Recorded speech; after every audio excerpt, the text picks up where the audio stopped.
अस्सलामुअलैकुम खोजा टीवी। आज આપણે બનાવે છે ઇન્સ્ટન્ટ મહામરી કાં તો ઇન્સ્ટન્ટ મંજાઝી। તો કોઈક વખત જો તમારી પાસે ટાઈમ ના હોય યીસ્ટ નાખવા માટે ને ઉપસાવવા માટે તો હું તમને આ જરાક સહેલી રેસીપી બતાવીશ।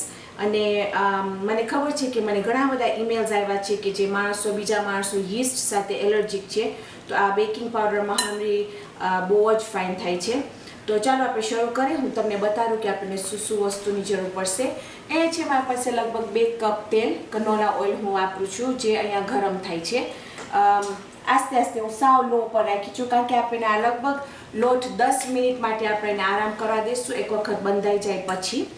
तो चलो हूँ तमने बता दूँ। अहींया आपणे खपशे, अहींया छे मारी पासे 2 कप मैदा व्हाइट फ्लावर, जेने ढोरू लोट के छे। एनी अंदर आपणे नाखशुं अर्धी स्टिक माखण। आ छे निमक वगरनुं माखण, कां तो तमे कही शको 4 चमचा माखण। तमे जो घी वापरવું હોય તો તમે વાપરી શકો છો।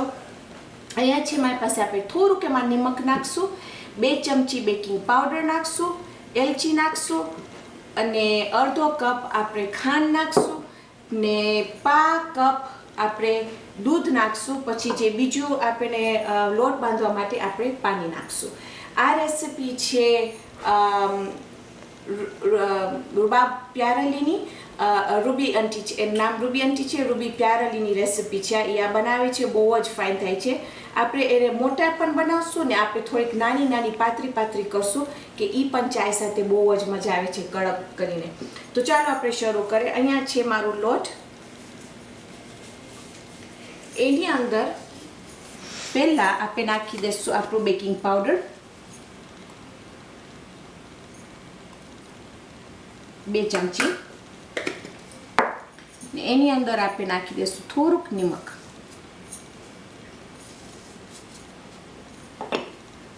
ઓકે, હવે આપણે બધું લોટ આમ હલાવી નાખશું તો શું આપણું બેકિંગ પાવડર, આપણું નિમક ને આપણું લોટ ફાઇન રીતે મિક્સ થઈ જાય ને બેકિંગ પાવડર ખાલી એક બાજુ ના રહી જાય।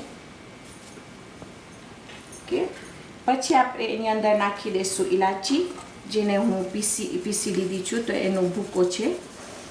ને તમે જેટલું વધારે કે જેટલું ઓછું ઇલાચી નાખી શકો છો। મને ઇલાચી બહુ જ ભાવે છે ને અમને ઘરમાં બધાને ભાવે છે, તો લગભગ હું 1.5 ચમચી નાખી છું એની અંદર। ઓકે, એની અંદર પછી આપણે નાખી દઈશું આપણી ખાંડ।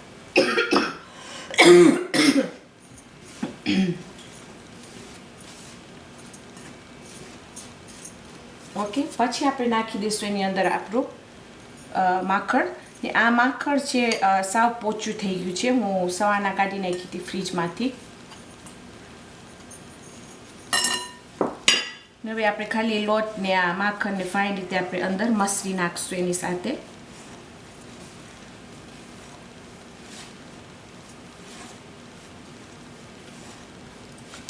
તો એક વખત આમ ફાઇન રીતે મસરાઈ જાય એટલે પછી આપણે એની અંદર આપણી મયાઈ નાખશું।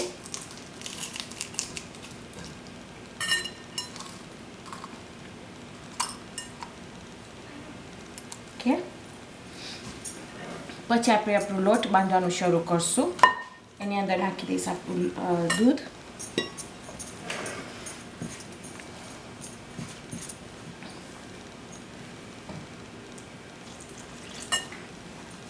અને પાણી આપણે આસ્તે આસ્તે નાખજો, તો શું બહુ પાણી ના વધી જાય એની અંદર।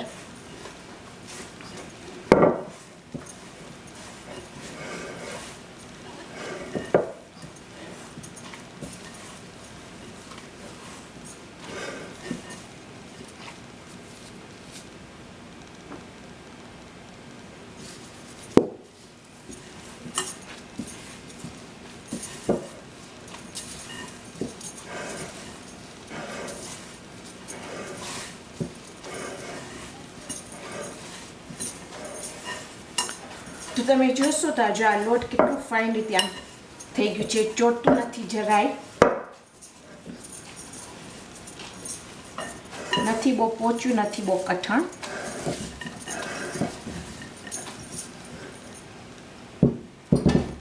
જોશો આમ ફાઇન લોટ છે ને એને બહુ ગુંદવાની પણ જરૂર નથી। બસ હવે આપણે આ લોટ લઈ ખાલી એના 2 ઓલા કરીશ.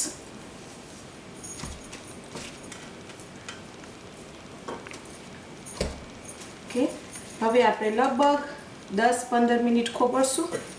આવીને હું તમને બતાવીશ કે આપણે કેવી. મારી પાસે આ જે આપણો લોટ છે, હવે હું જરાક ખોબરી નહીં એને, કારણ કે મને ટીવી માટે જલ્દી તરું હતું, તો મને બતાવ્યું છે તમને કે જો તમે ખોબરશો નહીં તમારું 25-30 મિનિટ તો તમારી મહામરી કેવી થશે, અને જો તમે ખોબરશો તો કેવી થશે.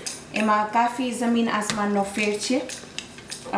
આ જે છે એ હું આમ જ ગોળ વણું છું, ને આપણે જરાક એને સાવ પાતળી નહીં વણે, અને એને પછી હું ગોળ કાપી અને એના 4 ચોસલા કરીશ આવી રીતના. ઓકે, એક વખત હું તેલમાં નાખી દઉં, પછી હું તમને બતાવીશ કે શું ડિફરન્સ છે. હવે અહીંયા છે બીજી જે હું બનાવી કે જે આમ જ સાવ પાતળી કરી નાખી, તો આપણે ખાવાથી આમ કડક કડક છે. આ જે છે હું ખોબરી નહીં, પાકવામાં બરાબર પાકી ગઈ છે, બહુ જ ફાઇન થઈ છે, પણ તમે જોશો તો ઉપૈસી નહીં. અહીંયા છે મારી પાસે જે હું જરાક ખોબરી અને હું ઉપસાવી, તો એની તમે જોશો તો કેવી થઈ છે અંદર. તો તમે જરાક ખોબરશો તો એનાથી એની વધારે ફાઇન થાય છે કે ઉપસે છે. ને તરવા માટે જ્યારે તમે તરતા હો ત્યારે ખાલી ચમચા સાથે તમે તેલ ઉપર નાખજો. આવી રીતના તેલ ઉપર આવશે ત્યારે ફાઇન તે ઉપસી જશે.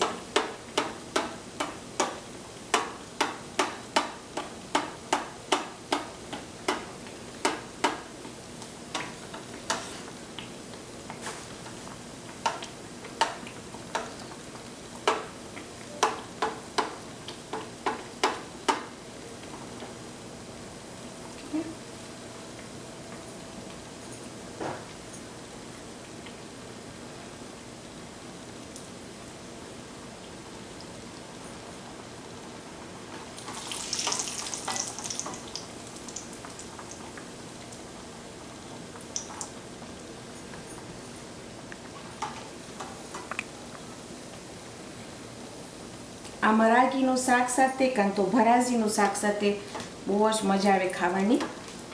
ખાસ કરીને બેકિંગ પાવડરની મહામરી ઓલી યીસ્ટની જરાક વધારે ફોડી થાય છે. આ તમને ભારે લાગશે, આમ હેવી થાય છે જરાક, કારણ કે શું આ ઓલી એમાં એટલું બધી ઉપસતી નથી.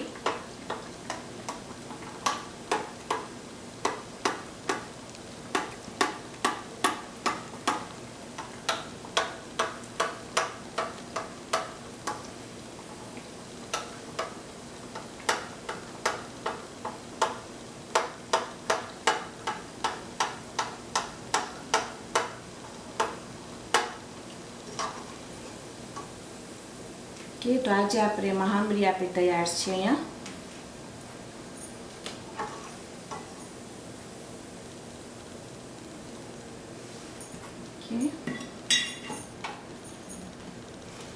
બીજી જે છે જરાક ઠરી ગઈ છે, તો હું પાછી કાપીને તમને બતાવીશ. તો તમે જોશો તો એમાં છે ડિફરન્સ છે. તમે આપણે ખમીરની મહામરી બનાવે અને બેકિંગ પાવડરની મહામરી બનાવે, બેમાં જુદું જુદું ટાઈપનું છે. આ જરાક વધારે ભારે છે, પણ જો કોઈક વખત તમારી પાસે ટાઈમ ના હોય ને લાઈક આઈ સેડ જે તમે કીધી કે એલર્જી હોય તમને યીસ્ટ સાથે, સો એના લીધે આ એક જાતનું આપણા પાસે છે કે આપણે બનાવી શકીએ છીએ.